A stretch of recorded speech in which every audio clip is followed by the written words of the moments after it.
And we're back. Yes, to Monday, to brisk Monday here, Martin Luther Yup. King Day, I'm day back off. from my desert trip.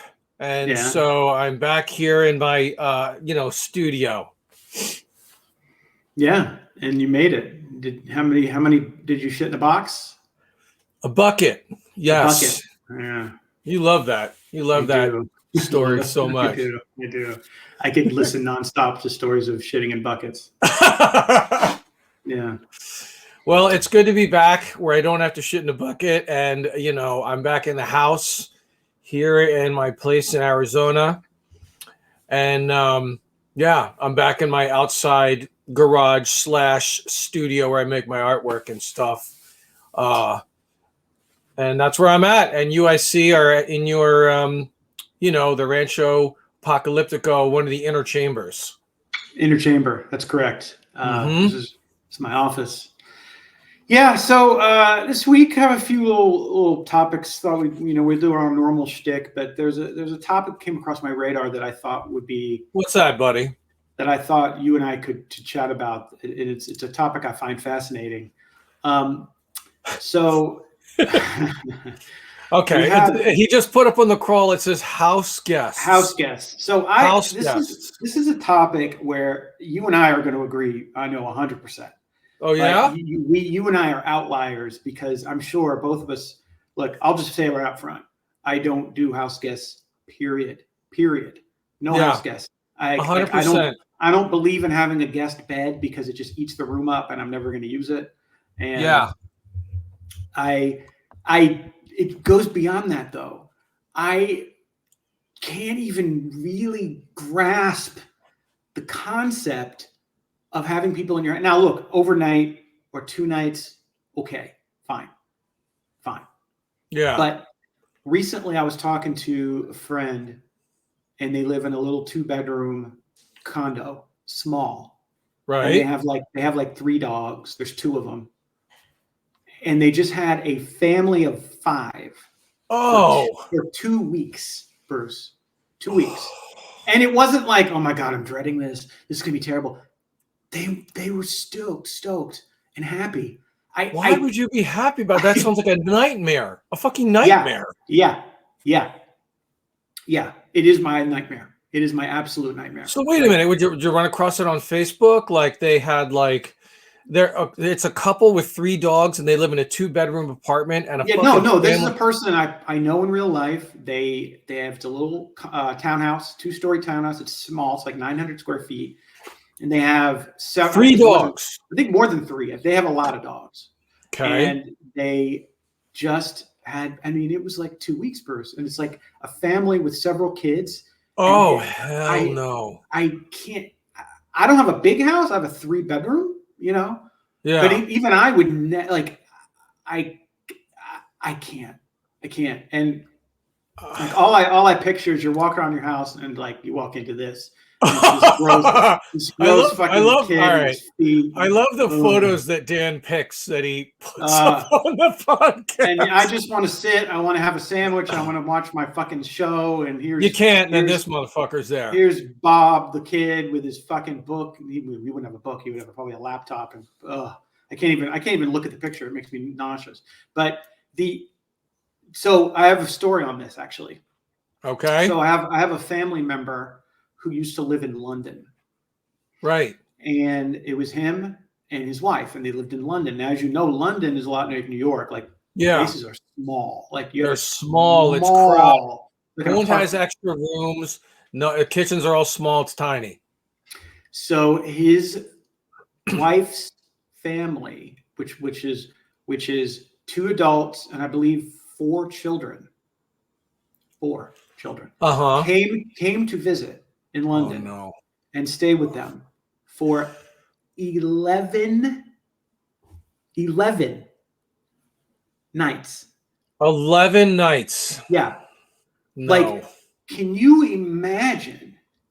Can you just? You're talking about I believe maybe a 2-bedroom apartment. Oh my God! No, get a hotel. If you're going to visit a city, don't do that to a person.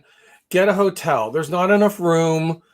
I mean, I asked about It this. just makes me angry thinking about it. I asked about this, and I was trying to be. And I understand I'm an outlier on this. Like I Right. do We both are. We're both not normal. We are I'm not normal. I'm not normal. Right.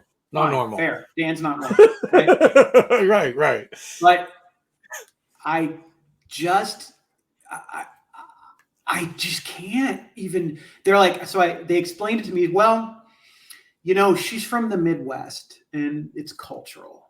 And I'm like, how is it cultural to instead of having 2 people in a small apartment, you have now 8 people in a small apartment, and it's insane. Like, well, you know what? They're actually right. It is cultural. I think in the Midwest and definitely some parts in the middle of the country like that, just stop on by. It'll be nice. We got always a place for you, a place in my heart, a place in my home, ready for you. And it's like no, but I do think they might be right about that. I think there's parts of the United States that even where, a person might not have a lot of space, they'll let Bruce, you on in. And that's nice. I'm going to repeat 11.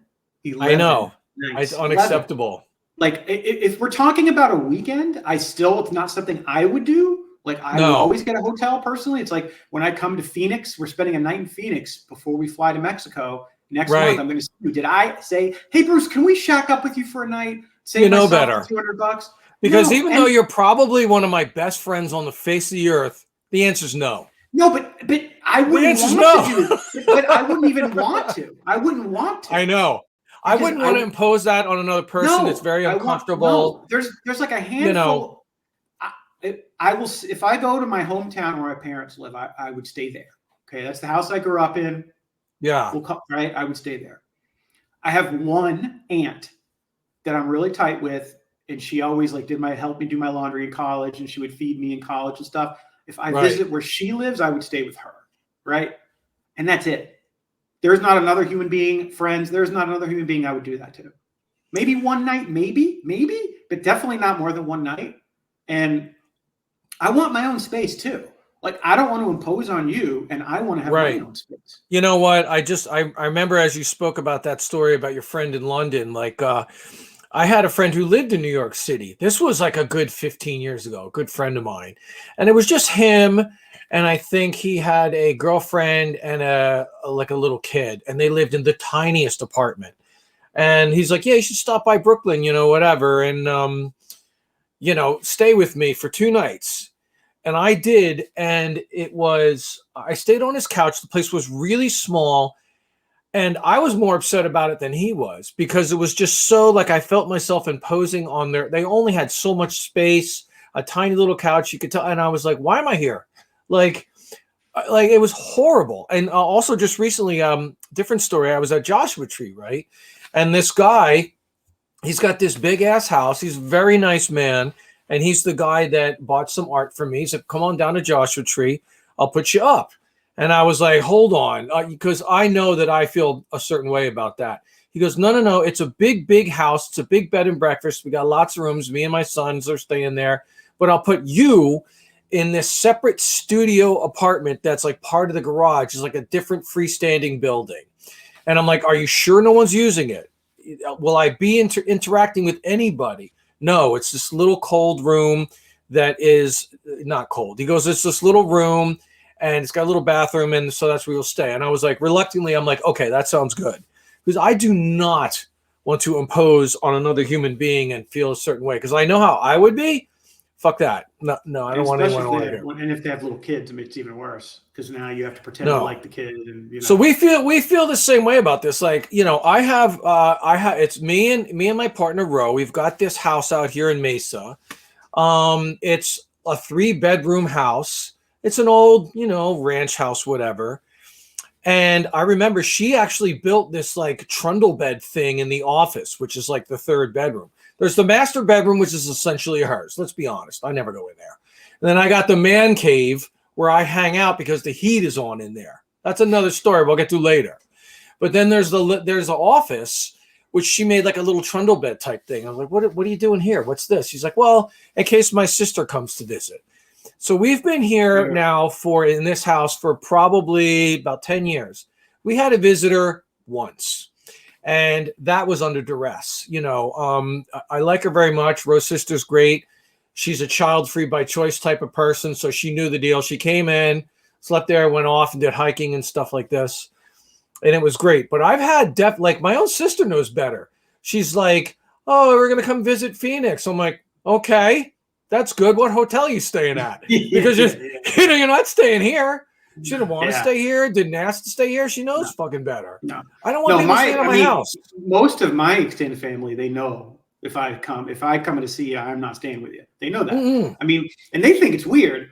Okay, I'm weird. Cool. But I'd rather be weird than the guy who stays somewhere for 11 fucking nights with my family of 6. I can't. That blows my mind. I just can't even believe that. Like, so now I know. I remember when Rose's sister came to visit us, and it was the whole thing. It was like, oh, now I gotta clean the hallway bathroom, right? And I was like, even when we have like workers come over the house, like we had the guys come to do the roof, right? And I'm like, oh shit, I started stressing out. Like at some point, some of these dudes are going to need to come in the house and like use the bathroom or whatever. And I'm like, I really don't like the idea of anyone even coming in the house, much less house guests. Like we had the consult guy, the guy who came over to discuss the roof.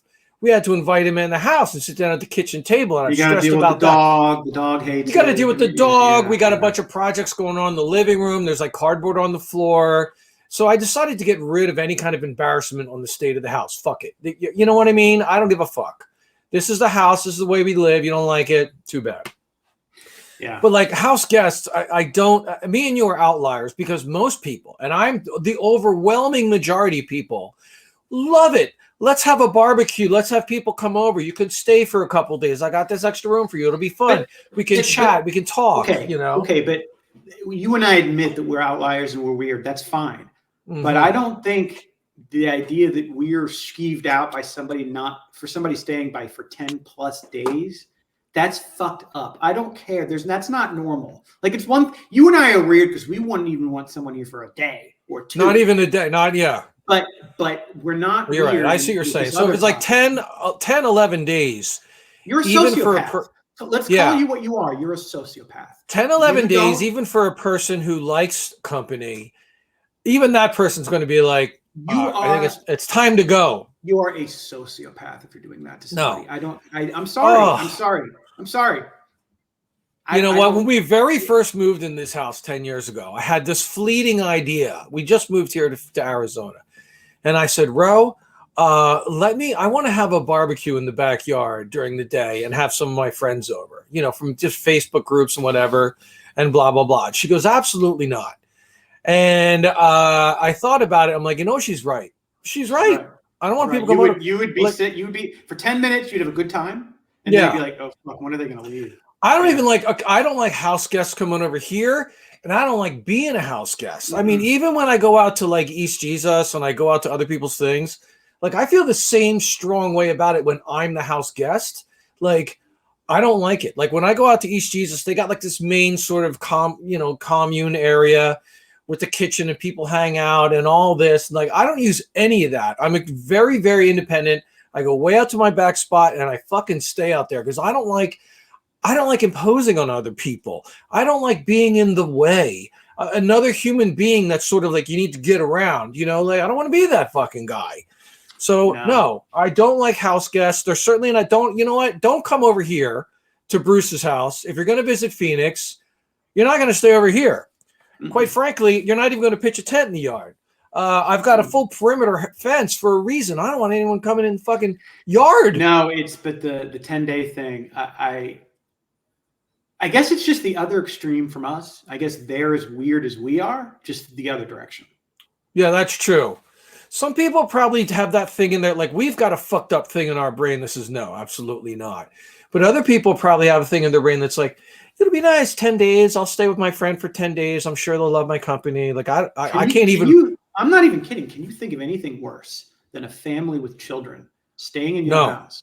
I would literally, if a family with children were to stay at my house, I would leave the house. I would leave the house and just be like, how many nights could you, like if Rose said, look, it's a desperate situation. My cousin's uncle's brother's former roommates come in, and they have 3 kids, and they 3 have to kids? stay here. So my question is, could you make it a night, one night? I'll tell. Okay, Or would so you leave right away? I would make it one night. They would come over, and I would do the sort of save face thing, right? Like I would act. I put on my acting fake persona. Oh yeah, because I'm good at that. You're not good at it. I'm good at it. I'd be like, oh, it's so great to see you. Blah blah blah blah blah. And then I would make up a very carefully crafted lie, a beautifully crafted lie. Like they would show up, and I would be like, oh, so listen, it turns out I got the schedule screwed up. Tomorrow, in the next morning, I have to leave, and I'll be gone for 5 weeks. So enjoy the house. I won't be here. I would just make it up and just pull some shit out of my ass and just be like, nope. I'm not gonna oh, that's a shame. I thought we were going to hang out and you could show me Phoenix. Yeah, that's too bad. I have to go to North Carolina on an academic. I would just make up some shit. I would make up some shit and just it would be this believable lie. No, I can one night. One night kind of gives it credence that you're not lying, because if you really wanted to get out, you would not be there. Like, right. Yeah. That's the beauty in coming up with a good believable lie. Is there has to be not the George Costanza rule. It's not a lie if you believe it. So that's you have to go all in on the lie, and then leave a little nugget of like plausible deniability, right? Like I could stay here for one night, and that whole night I would be very pleasant with the kids. Hi, Uncle Bruce. Yeah, whatever. Blah blah blah. And then just like I can't wait to get the fuck out of here. It almost happened one time too. Like I think there was a time where Rose said, I do have a sister coming over here, and I'm not sure whether they had kids or not, but my instant reaction was like, yeah, I gotta go. I gotta go somewhere. Like I just like make up some shit. Yeah, I tell you. How long did you last? What if you had a fucking same way to you? Someone's coming in, and it's the fucking you got a big place, lots of room spread out, but it's 3 fucking kids, ages Bruce, 2, I have a 3 5, I have a 3-bedroom house just like Don't destroy the illusion, Dan. You live on a palatial, huge Hawaii. So I have acreage. But it's still only 3 bedrooms. Okay. So what if you got like 3 kids coming in? I am not as smart as you, right? So I would be stupid and come up with a reason to get out of it right away and look like an asshole. Whereas you're smart. You spend the one night, so that way you get the pleasantries in. And the lie is more believable because you were there for a night. Whereas they will go away thinking that it was so nice to see Bruce again. Shame. He was so pleasant. No, I'm stupid. I would immediately make something up that's not plausible, and I would be gone. I would be out. They would never see me. I'd be gone. And that's why you come to me for advice on how to be fake, and I'll help out in any way I can. But yeah, house guests, that's a hard no.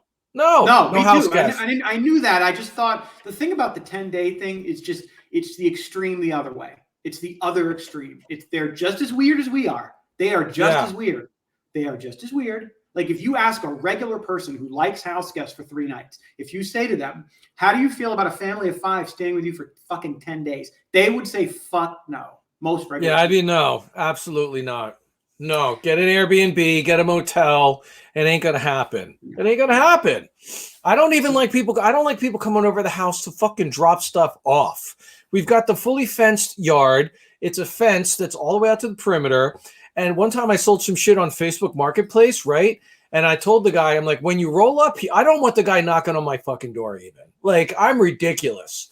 So the guy, I'm like, you're gonna here to buy at the thing. He goes, I go, text me when you roll up to the house. So he rolls up to the house. He texts me. I walk out to the fence, and I met him over the fence. I handed him the item over the fence. Like never did he once even. Did I invite him in? This is the reason I would never do Facebook Marketplace to begin with, because then I have to meet the person. I don't want to meet the person, period. But I definitely want to do it in my house. Yeah. Well, I need the money, so I did. So let's transition. That might segue next into the next. Thing. Let's go. Let's do you first this week. Mine's gonna be a little longer, so let's do you first. What's annoying the Goy this week? Well, I'll tell you, Dan. It's the cold. Okay, the cold that's me. The cold is annoying me this week. I just Hold on, I'm about to belch. So I was out in East Jesus. I was out in the desert, and it gets very cold at night. And I had a little wood stove going, and that was nice and stuff. But it wasn't the luxury of being in a house and turning on the heat, right? So then I get home, and now I'm home, and I'm going to try to put this delicately, but my better half is very frugal, and I get it. Like, I'm frugal too, right? Because ever since I quit my well-paying corporate job to become an artist, money's been tight. That's no secret. And as such, you got to watch the bills. You got to watch the money that you spend. Okay, I get it. So I'm on board, 100% on board. No more eating out, frivolous meals, whatever. I'm on board. But when I tell you the level, okay, so I get back here, and like outside it's about 58 and sunny, but for some reason inside the house stays colder. So inside the house, it's probably at night it goes down to 53 in the house. The inside of the temperature of the house is 53 in the house. And outside it'll be like 40. That's insane. Well, it's a brick house that's in the shade, kind of, and that's just how it works. But the fact that you would allow that, like that's allow what allow? Are you in control of your wife, or do you allow her to? No. She's always cold. She would never live in a house that's 58 degrees. Ro runs hot. You know how engines run hot and engines run cold. She runs. She's always hot. Okay. She's always hot, right? Really, really hot. Which is why she. You know what? You could stay in the master bedroom. That's fine. I'm gonna literally live in the man cave, in my little office or whatever, where I got a space heater going, and I run cold, dude. I keep this fucking little space heater cooked. All the way up at all the time. So of course, okay, so I come back and I'm annoyed by the cold because she won't turn on the heat. Let me just be honest. She's just not going to turn on the heat for the house. We don't turn on the heat for the house.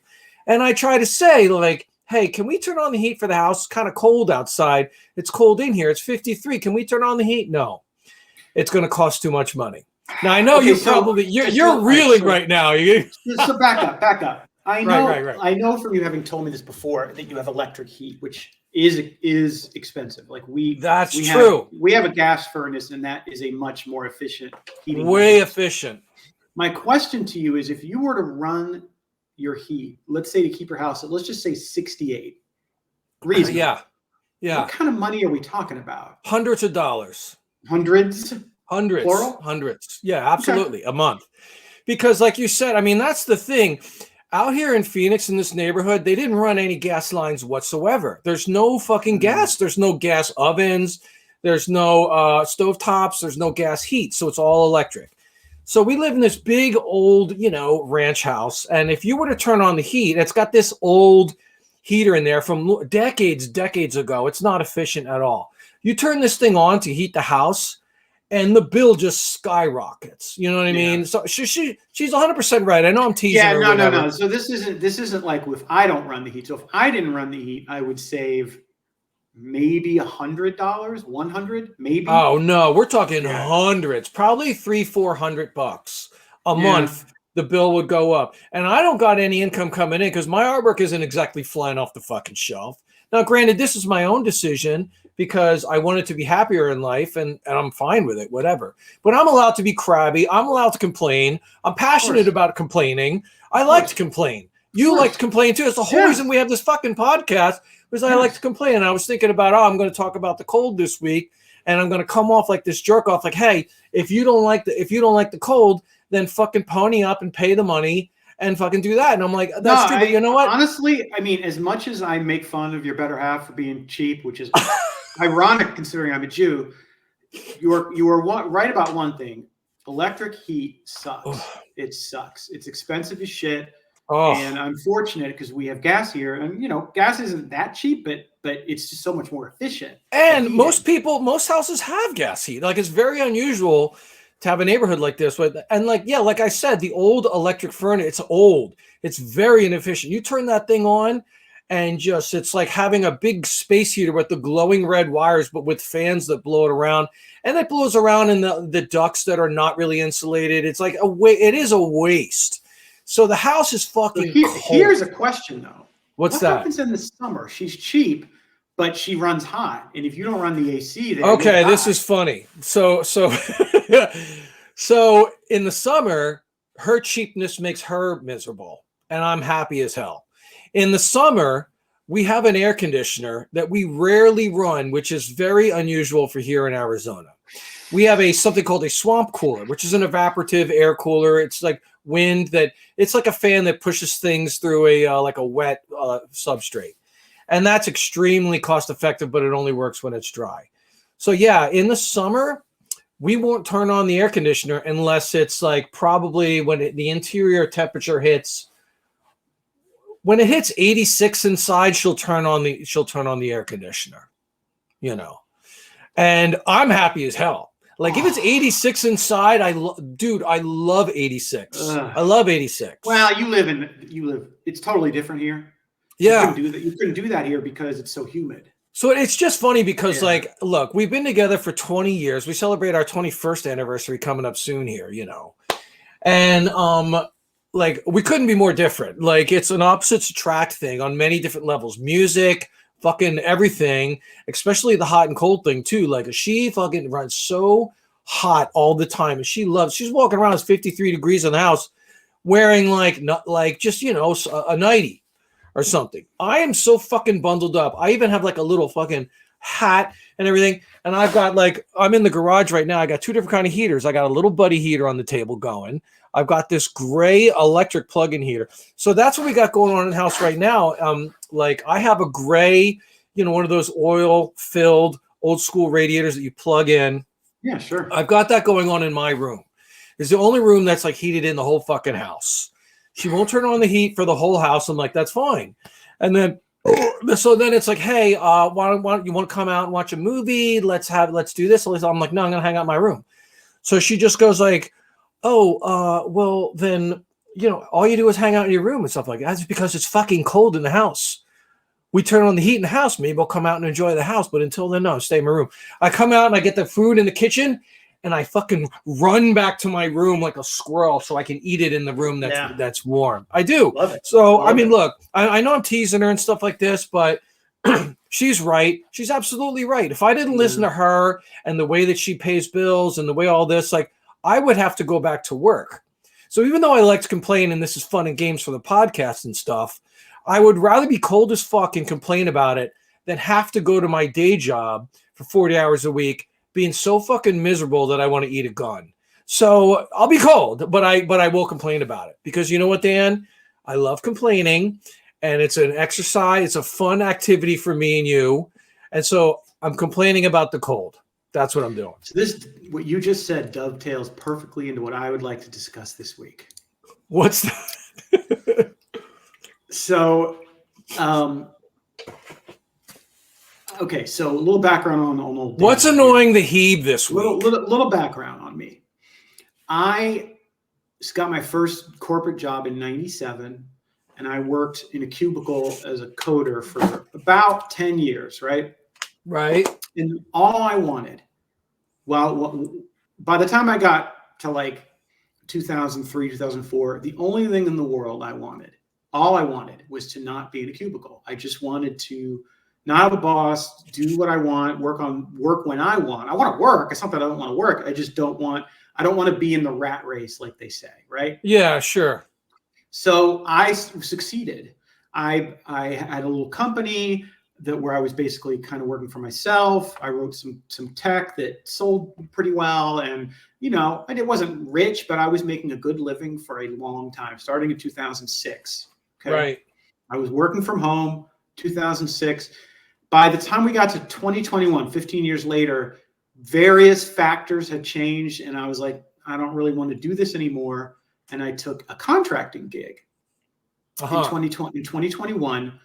I'm still self-employed. I work when I want. It's for a large company that I'm contracting, but I'm my own boss. I'm not an employee, right? That's nice. They can't tell me when I have to work, when I don't have to work. As long as the work gets done, they don't give a fuck. They don't care. And if I take a vacation, I can do it anytime I want, but I don't get paid. So, but right.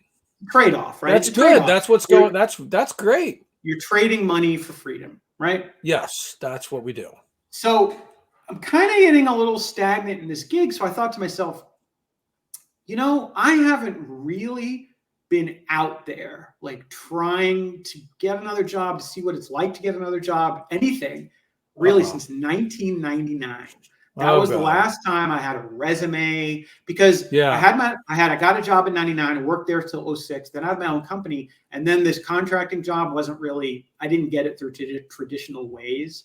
It was more networking. It wasn't done for me interviewing and having a resume and all that. You knew a guy, knew a guy. Kind of. So I'm like, why not? Let's see. Maybe I stay with what I got. Maybe I keep the gig I got, but let's just see what else is out there. What the hell? Bruce, what happened? Tell me. The world has changed big time since 99. Oh, yes. Right? So I don't even have a resume. So I cobble one together. Now, bear in mind, not to toot my own horn, I'm 50 years old. Okay. Toot away, my friend. I've been doing this for 25 years. In the world that I'm in, you would be hard pressed to find a coder who's more experienced than me, because most people, they code for a long time and then they go into management. I think I know where this is going. I love it. I never wanted to be in management. I just want to code. I want to work and I want to bill for my work, and that's it. Right? Happy. Yeah. That's my world. So I thought, I'll put a resume together. I will shoot it out there. I mean, maybe, look, who knows? Maybe I'll take another job. Maybe I won't. Maybe I'll just. You're just testing the waters. What the hell? Right? Yeah. What the hell? Let me tell you. It is. Here's what's going on. It is a pride swallowing siege. You saw Office Space, I imagine. Many, many times. Okay. I know this scene exactly. So, again, I'm not trying to toot my own horn. And maybe you don't want to hire a 50-year-old guy, which I get. I get that. That's fine. Yeah. But you're not going to find someone who's like, don't give me someone whose background more closely matches what we're looking for. No, I've been doing this 25 years. Like, so it has been, no, look, I've got a couple interviews and I've kind of dabbled, but basically, I'm getting, as they said in high school with the chicks, I'm getting the Heisman. Remember that? The Heisman? Where they're like, hey, they keep you away. And I think part of it is my resume sucks. It's just, I actually, this past week, I decided I would hire a writer to fucking spruce it up. Do you think it's ageism? Like they look at just like because they're 50, they want someone younger? I think that plays into it. I think they know a 50-year-old's more expensive. Both to pay, more expensive for health insurance. Are you going to physical? Hold on. Are you going to physical offices and meeting these people, or this is on Zoom? No, all on Zoom. I'm not. Okay. I'm not taking a cubicle job. This would have to be remote. So there's a Zoom. Okay, so it's Zoom, and you put the resume, and then you talk to some of these guys like this on Zoom. The one positive to come out of the pandemic was it used to be jobs that I wanted where I could do what I want, work from home, make my own hours, was hard to find. Those were not. Now it's super common. Work from home is the way. Way more common. More common. That is what made me do this. I'm like, I might be able to find something. Because again, I haven't been an employee in over 15 years. I think what's killing me more than anything is they look at my resume, they're like, well, this guy's been self-employed for 18 years now. And I just don't know if we want that guy, because he wasn't in a W-2, he wasn't in a cubicle, he wasn't slurping shit in an office. And I think that's negative. I think the age is negative. I think there's all kinds of factors, but I hate this. And it's like, I sort of figured, gee, I mean, I'm a catch, right? I'm old. You walked into this naively thinking that I'll be a catch. I'm 50 years old. I got tons of experience. I know what I'm doing. You run into these two motherfuckers, and they give you the hem and the haw. Like, oh, I don't know, blah, blah, blah, and it's done. More than that, I'm in a unique position because I don't have children. I don't need to make that much money. It's not really about the money. It's not like I got to have a certain amount of money. It's not like that. You don't tell these guys, here's the salary I want, you better hit it? No. When I have been asked that question, I say, look, if this is a fit and I think I'm going to really like it, we'll work something out. Because money is Jesus, that's insane. You said that, money is not my primary driver. It's not. It's just not. Just like you. Oh my God. Well, yeah, Jesus. Holy shit! But they're not used to hearing that. No, I really kind of think. What's going on? that it's very strange. Like I'm flabbergasted. I'm like, well, I mean, what could I have done better here? I've 25-year experience. I'm not looking to be fucking management. I want to just code. I want to do my thing. I want, you know I'm reliable. I've been doing this a long time. Oh, one of the gigs that I did get interviewed for, they had a coding test. Okay. Oh God. So an unpaid coding test. So I've never seen anything like this again. I've been out of the game a long time. I was talking to a friend of mine's kid who just got a job. He goes, Dan, it's terrible. I'm like, what do you mean it's terrible? I've been doing this for 25 years. What can they give me that I don't know? He goes, no. They're not made for you to pass or to get right. These are meant to fuck you up and to test you like with something that can't be done or whatever. I'm like, how bad can it be? Bruce, this thing, it ruined my week. I took this coding test. I'm fairly sure they didn't make me an offer because once the coding test was over, I became like an asshole. I was like, okay, fine, whatever. Fine. See ya. Like I immediately just went, I turned, and because it's like, I don't want to work for a company that's going to put me through this shit. Do you honestly believe that somehow in 25 years I've faked my resume and I don't know how to code? Really? So this is nuts that you brought this up. And this speaks to a lot. I mean, I didn't even know this. Like, of course, when Dan and I do this podcast, we don't tell each other really what we're going to talk about to get like natural reactions. And it's so crazy that you brought up this story because I'm definitely part of a movement on social media called the No One Wants to Work sort of groups, right? So it's a lot of like anti-work Reddit. There's an anti-work Reddit. There's a No One Wants to Work Reddit, which all speaks to the same thing, which is how horrible it is right out there right now, especially for young people. And so what you're discovering right now, what's that? Forget it. Young people, it's a whole different set of problems. It's a whole different set. I mean, I've got a couple thoughts when it comes to this. It's like you're wondering why they're so cold on you. Mm-hmm. And I don't know whether it's ageism so much, but here's what I think it is. I think they want someone young and desperate and easy to control and manipulate. That's what they want. If you're a guy who's like 50 years old, you're like, I'm not doing it for the money. These two guys that I'm looking at right here are looking at you going, we're not going to be able to control this guy and keep him on a short leash. I don't like it. What they want is someone that's young and super desperate, that has bills to pay and will jump through fucking hoops, stay late, come to the office and work, all this bullshit. What's going on right now is so horrible. And I see and heard many stories like what you're talking about right now. Even people that are our age that have said the same thing, like, oh, I had no idea how bad it was out there right now. And you're right. Like for us to get a job back then, it wasn't that bad. I literally would, the same as you, I'd get like a, resume. Out. Okay, I'm back. You're back.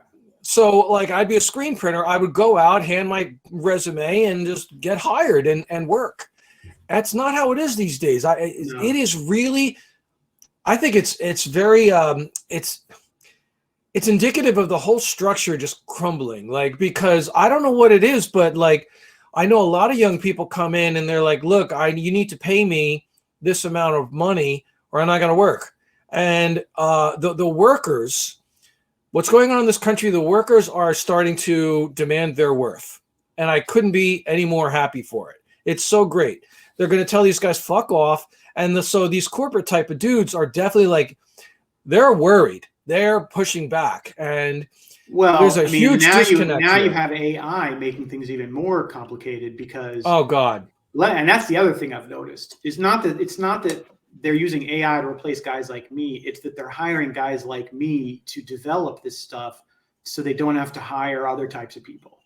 And artists like me. That was something I was going to talk about maybe on another podcast. Yeah, the AI, like it's one thing to do it. It's one thing to have the AI for like a business thing where it answers questions, but for art, like art is a human thing. You need emotion for art. Like, thank you, Dan. Thank you for being on my side. Because no, it's going after artists and writers. And who would have thought, like, when you're talking about like AI, like, great, it'll help me pay my bills easier. It'll make the mundane tasks easier. No, it's going to go after what makes us human, art and writing. Thanks a lot. Yeah, writing is a biggie. You're right about that. Oh, it's really bad. I know that people were professional writers and resume writers and short stories, and AI just swamped that whole field. And illustrators like myself, they're getting just nailed because this trashy AR. And I could tell. A lot of people can't tell about it, but I could look at them when they got 6, 7 fingers. I'm like, okay. But to get back to you, what's normally annoying you, like with the job hiring thing, like, yeah, it is so bad out right there. And I hear about this from young people, and I mean, it's really, really bad. And I don't know where they're going to recover from it. I think there's a lot of desperation on both sides. There's corporations like this that are just, why would they, like, I don't even know what's going on. Like, they say no one wants, that's the old thing you hear boomers talk about. Oh, nobody wants to work in this day and age. Nobody wants to work. Well, of course not. I'm not going to work if I'm still going to be dead poor, if I can't make my ends meet, I got to jump through, I got to jump through hoops for these motherfuckers. It's like when these shitheads claim that things are so great right now because unemployment is low. Well, yes, technically unemployment is low, but it's a gig economy. It's people are working multiple jobs and still not completely paying all their bills. And so when you said unemployment was low 50 years ago, that meant, oh, everyone has a full-time job and is able to afford their mortgage and is able to take a vacation. But now it's not like that anymore. And it, like, what I'm seeing is, I think, more, pardon the pun, a trickle down effect based on the shittiness of the situation out there. Like you said, I think there's probably some truth to that. They would rather somebody younger, a little more desperate, who they know they're just going to be around a lot longer than me, who will work. Well, I told them I don't care about money, but you're right. I think more fitting the mold of a guy who's a company man. And look, I've been self-employed 18 years. I'm not a company man. Like, even if you hire me as an employee, that's a red flag. These two guys are looking at your resume. I mean, this guy's been self-employed for 20 years. Why?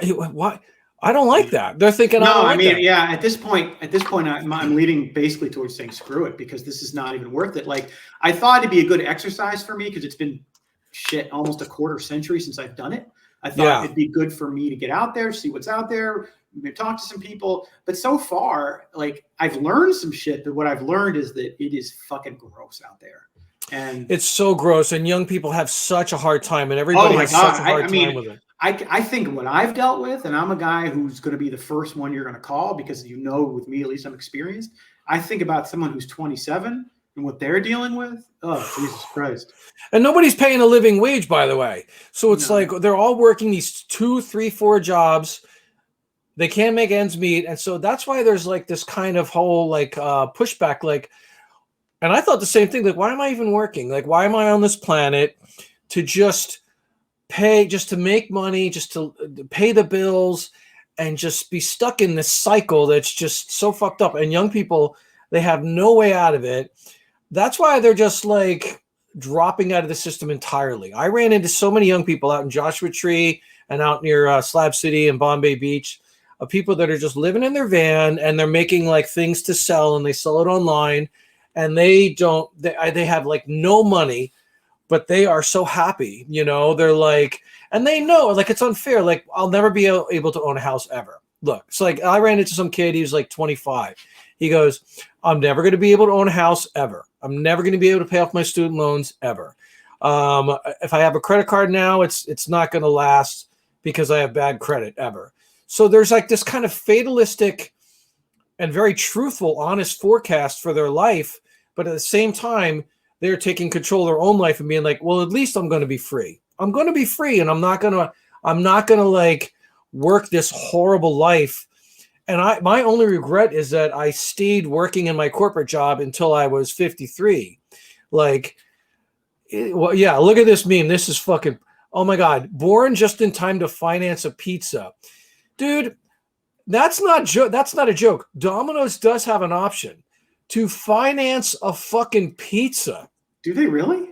This is not a joke. Oh my God. That's a real thing. You could finance your pizza from Domino's. It's on the app. Yeah, we're living in a dystopian, like, it's crumbling. We are. It's capitalism. It's going. It's not working out good. The CEOs are all greedy. It's going.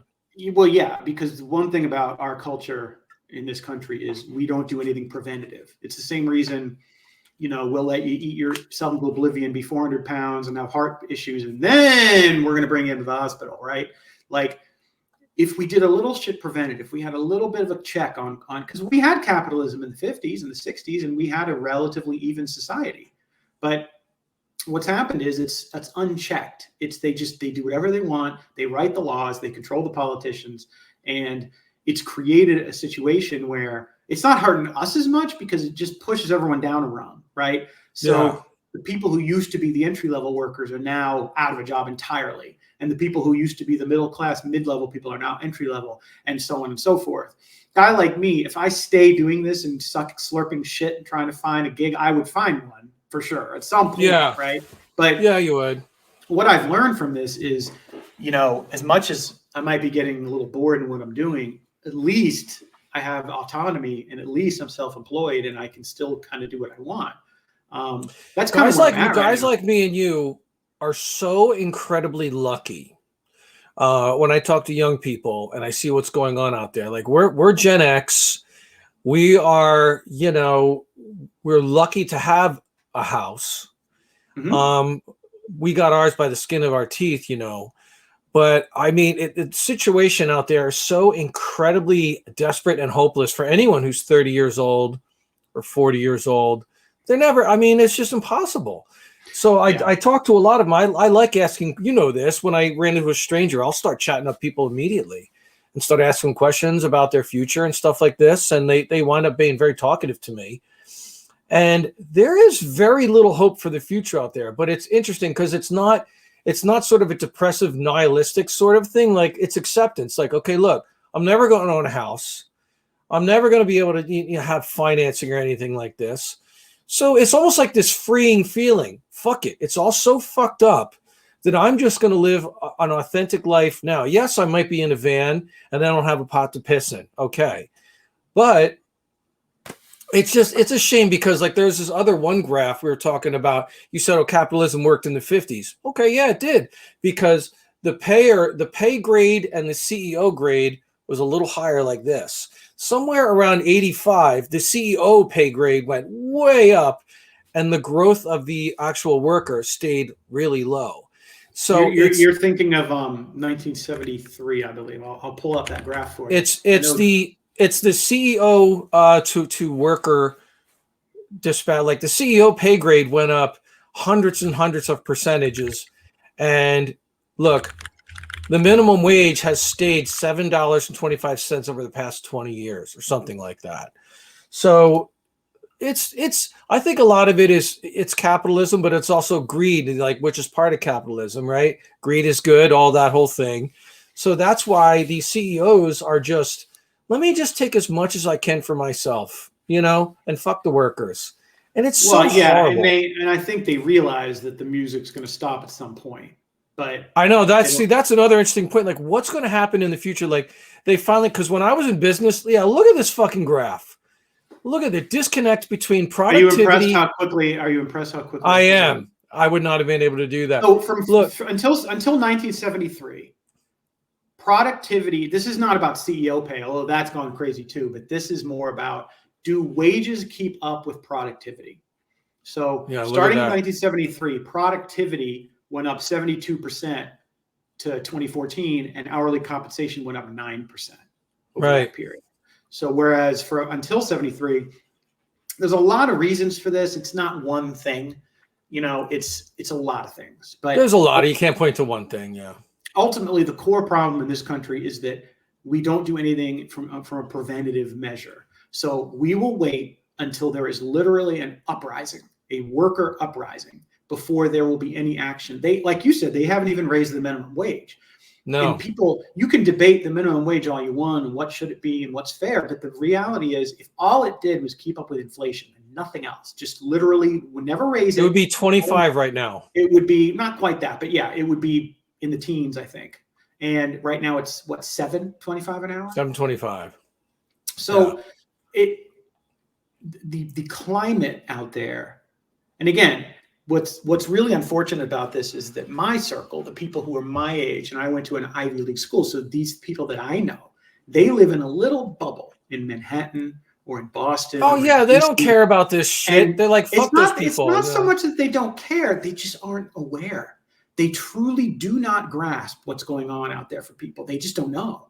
And I don't think they don't care. I don't think they're mean, terrible people. I think No, but I'm not mean or terrible, but they don't care. And why should I? Because everything's good for me. I don't think they even know, Bruce. Really? I'm telling you, I see examples of this all the time, and I'll talk to my friends and some of the stuff they'll say. And I think, because I live in North Central Florida, so I live in an area that's very blue collar. You know, there's a university here, but you go 10 feet outside the city limits and you're in like the sticks. And the people that I deal with on a day-to-day basis, you know, with what I do tend to be more blue collar people. And those are the people who really know what's going on, right? The people in New York and Boston and you know, they think things are fine. They're like, well, wait a minute, what's the problem? Like, there's a line outside Starbucks. It costs $7 for a drink. Why? That means things are great, and things are fine for me, and I'm doing great. And I don't get it. Why are people and you know what else I say? Oh, look at the stock market. That's doing great. The stock market is not. Yes. That's not an indicator of how things are going. The stock market has become completely decoupled from the real world. Unbelievable. I mean, most people are doing so horribly bad right now. And you're right about the preventative thing. And the expression I like to use is, you know, America likes to kick the can down the road. If there's a problem, we're just going to kick the can down the road and deal with it later, right? I mean, there's a bunch of problems that are like this too. Inflation, racism, all this. Let's just keep everything just cool the way it is now. I'll just deal with it later. And we're so amazing with this. We keep kicking the infrastructure, the grid, everything that's fucked up. Put little Band-Aids on these things and push it down the road to be the next guy's problem. And you're right. There's something. We talked about a Black Swan event, you know, a couple episodes ago. And I think that's where we're headed. Like something I can feel in the core of me that in our lifetime, me and you are going to witness something very big happen in the United States, where I call it an uprising or a reckoning or something where people have been pushed to the point where they just can't deal with it anymore. And so what do they got to lose? What do I got to lose? You have this strange phenomenon right now where you have a certain percentage of the public that I would call the contented class. People who are doing fine, they make a nice living, they're doing well, okay? The professional managerial class, you could call them. Yeah. That's probably 15 to 20% of the country, something like that, right? 1 out of 5 people. The other 4 out of 5 are not doing well. And so when that becomes, I think that's the trick that the people who really run the show, right? And you and I are kind of the same in this. You and I are not stupid, and we both realize that like Carlin used to say, the real owners of this country. I don't mean the politicians. I'm talking about the real owners of this country. What they try to do is they try to keep just enough people content where you don't have an uprising. Because look, say what you will about the people running this country, they don't want an uprising. They don't want to work a general strike, or they don't want that. So, right. But it's becoming untenable. There's just too many people struggling, and you're going to reach a point where people are going to say what you're describing. People are like, "Fuck it, I don't care. I'm out. I don't care." I mean, I think we're getting there. It's getting really, really fucking close, because it's like, why? You know, like there's just definitely no hope. Like people are just working. They don't see a light at the end of the tunnel. They only see things getting worse. Yeah. I watch a lot of videos of like young people, and they're in their car, like almost filming themselves. It's social media these days, and you can say what you want about social media, but it's a great way to get a pulse of what's going on in the psyche of the United States, especially with young people, because they treat social media like a diary. So they're being very authentic, you know, and they're filming themselves in their car. They're talking about their day, whatever. And a lot of them are crying because it's like, I just got off shift and my double shift, and I still don't have enough money. And now I got a car payment due, and I don't have enough money for that. And I don't think these people are good actors. I think people are like really upset, and there's absolutely nothing that can be done about it. And, you know, that's not true. There's plenty that can be done, but in order to do those things, it really it requires upsetting the people who pay and fund campaigns and politicians, because they do not want a higher minimum wage. They do not want universal health care. They do not want there to be a situation where it's more expensive to hire people, more expensive. They don't want that. And so, yeah, they're going to have a real problem. They're going to have a real problem when they push people too far, you know, I hope that people get sick of it to the point where I hope people get sick of it to the point where prior to their needing, there is any kind of, I don't want there to be violence. What I would like is there to be enough of a scare put into the politicians and into our government where they say, okay, fine. You know what I mean? See, I mean, I agree with you, but I don't think the politicians are gonna, or the people in power are gonna be scared into doing anything. I do think the only thing that really is going to work is violence and uprising and horrible images on TV of buildings burning. Riots work. That's the only thing that sort of really gets them their attention, because everyone's just going to be in their ivory tower and just like, oh, you know, looks like we better just toss them a few crumbs. And it's not until they see the danger of the whole system come crashing down that, like, I don't know, like, this is about that Black Swan event we were talking about like a couple weeks ago. Like, I really the difference is the Black Swan event is something you can't possibly predict. This is something you and I are predicting. That's true. This is unfolding before our eyes right now. I tell people, my friends with kids all the time, I say, oh my God, people with kids. I wouldn't want to have a kid who's going to be coming of age in 15, 20 years. Can you imagine? I mean, look, there's just not enough living wage jobs. There is not enough living wage jobs to sustain the population that we have. That's just the reality. You can sugarcoat it all you want. You can say X number of people are doing great and this guy's doing great. And if you do X, Y, and Z and get a law degree and all this, look, this is the world we're in, and I just don't see any easy solution to this. I mean, it's there's jobs, but you're right. It's the living wage, because there's not enough. There's a wealth inequity. Like the people at the top, the CEOs that are making so much money, and then the workers, like, in other words, say there's a big corporation and the CEO makes X amount of dollars and all his workers makes X amount of dollars.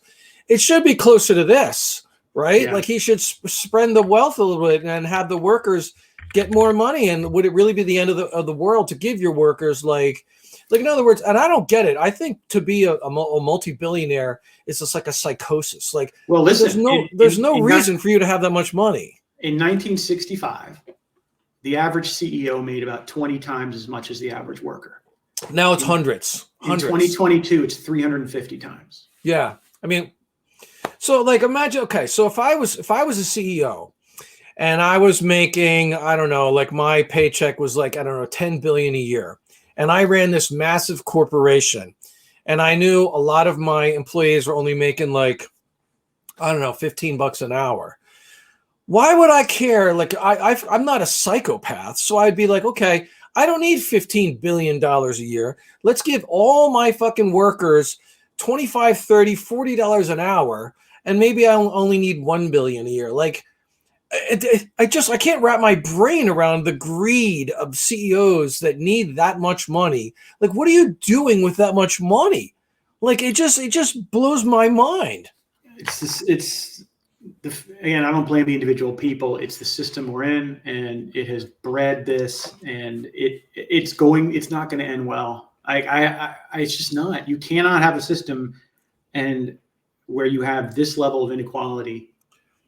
No, and there's this thing, because I was working in business and I heard a lot of terms being thrown around, and it was like the term growth. When I was in business, it was growth. We gotta keep the needle moving in the right direction. Growth, right? And I was thinking, well, where does it end? Like, at what point does the CEO need to be making this much money, and the workers are just fucking pissed off? No one's doing good. It would be the end of the world for these people to like have the not growing anymore. Like, let's move back a little bit and give some money to these people. No, like, and under capitalism, it seems like that is unacceptable. We always need to be making more and more and more and more and more. It's like infinite growth is impossible. It's impossible. No, so like, we're in trouble. We're in trouble. There's no end in sight to this. And, so anyway, so you went looking for jobs and you were blown away because it's impossible. Like, I'm with you. Like, if I went out tomorrow to look for a job, I'd be ill-equipped and I wouldn't be able to do it. And quite frankly, my attitude would be shitty. Like, there was this one job. There's this one job I was looking at, because sometimes on Facebook I just scroll around. I'm like, whatever. There was a job for like a night. You're gonna like this. This was a nighttime parking lot street sweeper.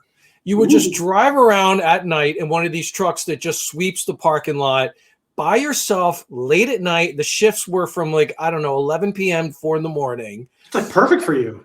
Perfect fucking job, right? Like, and of course you need to pass a drug test. I can do that, all that, great. Good driver's license, all that. And you can do that. And then I was just like, for some reason, I know I wouldn't be able to do it. There's no way, like, to get through the hiring process and to jump through the hoops and all this. And I'm sure you wrote up a resume and then you got to fill out online. You send your resume and then this massive questionnaire comes up on the company software that you got to type in the same shit. And I'm sure you've seen the memes too, like where they have to fill out the same shit. Where'd you go to college? See attached resume. Why do you want this job? See attached resume. You know, I'm not typing the same shit over. And by the way, why do you want this job? Or why, like that question, why do you want to work for us? How come because I need money is an acceptable answer? Why do we have to come up with this bullshit like, oh, because I really like the shared vision and the corporation that you guys, no, I need money. That's why I want to work for you. Like, let's be, and I swear to God, if I had to get a job and go through that again, I might just do it just to be an asshole and just to like give these guys some honesty. Oh, hi, Bruce. So why do you want to work for us for this job? Because I need money.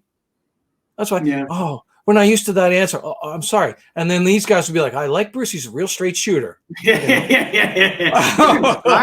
You're going to fire Michael Bolton, but you're going to give me more money? That guy's a real straight shooter. Yeah, it's depressing. It's what we've been talking about. It's a bummer. It is a bummer. And in my personal case, I just don't think I'm to a point now where I'm like, it's just not worth it. Like, I just don't care. Like, and that's one thing about being self-employed so long is it does change your perspective a bit because you don't have a boss. You just be paid based on the hours you work, and you have clients, you know, and you have stuff to do. It's not like you're not working, but there's no organization. There's no chart. There's no, so like what I like to say is I'm sort of feral at this point because like, it's been so long since my last job where I was in a cubicle in that world was 2006. Like, think about that. It's a long time. That's like 20 years ago. Yeah. So, yeah, I think ultimately I really just need to stick to what I am used to, which is working for myself and being a contractor. And I mean, yeah, everybody is just kind of like doing what they can to survive and try to keep some level of just not being miserable. You know, like I quit my corporate job to be an artist full time. And that's what I've been doing for the past 2 years. I've been barely like treading water. I sell some artworks here and there, whatever. And yes, I know I had some fun complaining about the cold because we can't turn on the heat in the house to save money. And if I had a bunch of money, there you go. Dan is showing the iPhone case that you can buy on Boyd Everything. Very nice. But like, yeah, but so that's. I didn't even get a discount. What the fuck, man?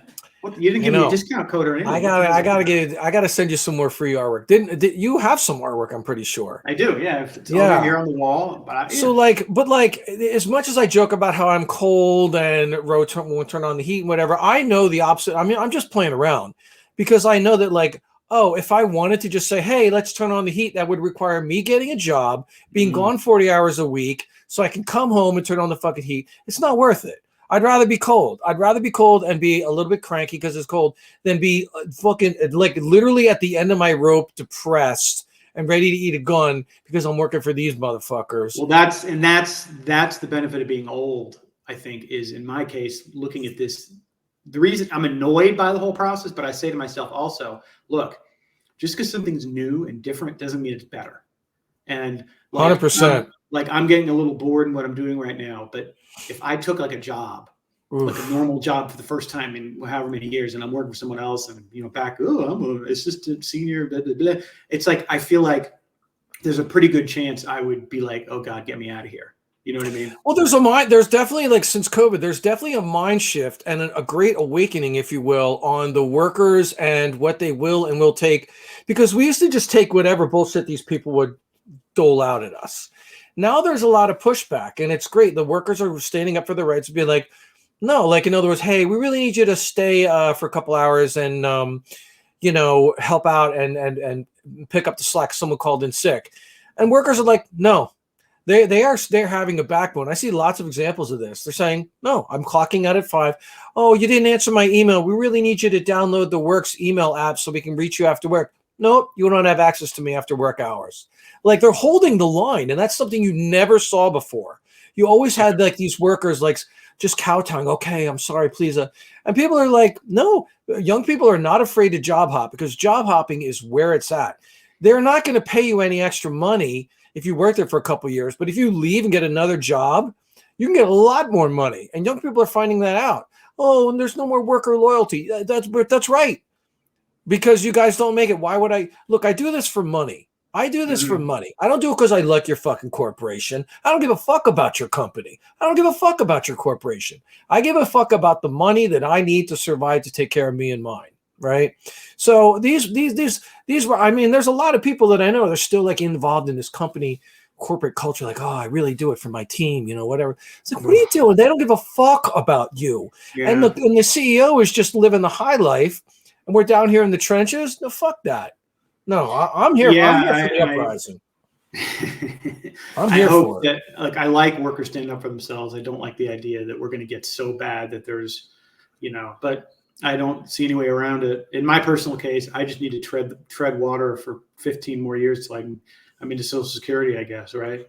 I mean, so yeah, we get Social Security, what, 72, 62, 62? I thought it was 65. You're right. No. Well, it's 65, but you can get it at 62, but they just take what you get way less if you start taking it at 62. Let me tell you something. I'm taking it the first day I'm 62. I don't give a fuck because quite honestly, I don't believe that I'm ever going to get it anyway. Like, you know what I mean? Like, there's all this talk of like, oh, you're not going to get your Social Security. I think we'll probably get it, but I think the younger people forget it.